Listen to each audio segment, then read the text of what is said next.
दोस्तों नमस्कार। आज डॉक्टर भीमराव अंबेडकर, जिसे बाबा साहब अंबेडकर भी कहते हैं, उनका महापरिनिर्वाण दिवस है। इसका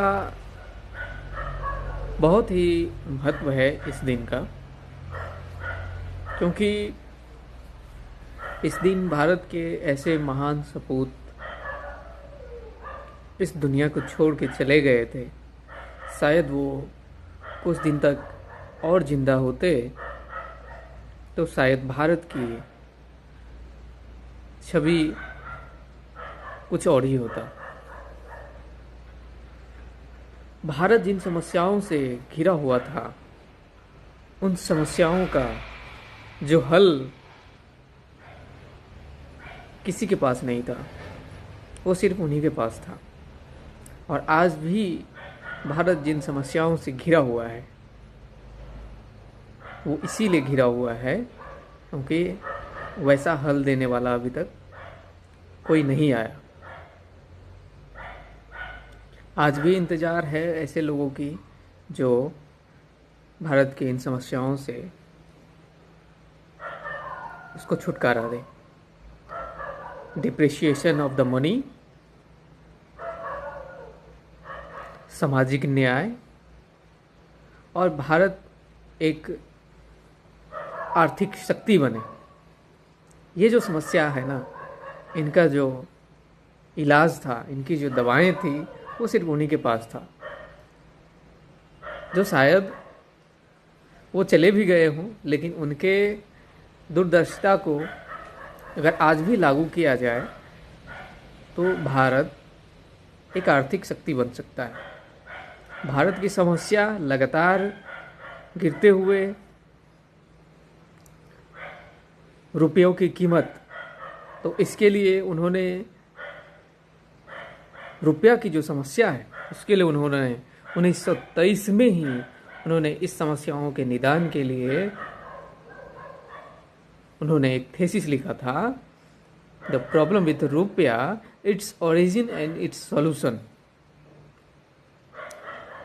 और जिसके बेसिस पे, जिस थीसिस के बेसिस पे जो रिजर्व बैंक ऑफ इंडिया है वो बना था।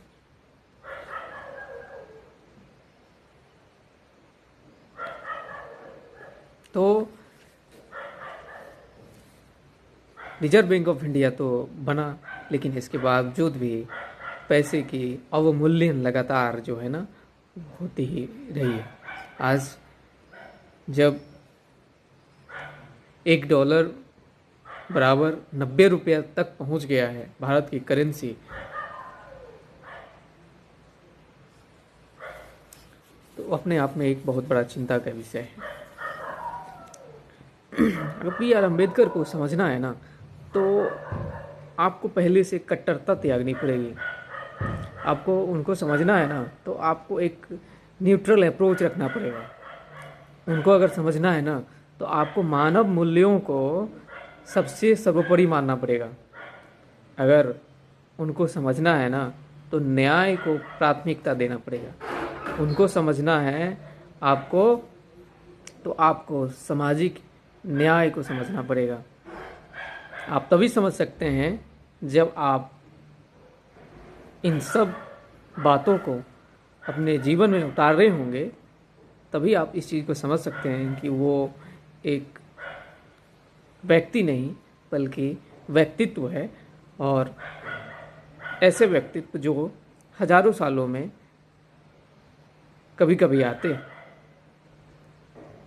ऐसे महापुरुषों को इस देश की सख्त ज़रूरत हमेशा से रही है। ऐसे महापुरुषों के चरण में सत सत नमन और वंदन है। धन्य है वो भारत भूमि जिस पे B.R. अम्बेडकर, बाबा साहब अम्बेडकर जैसे महान सपूत जन्म लिया और अपने जीवन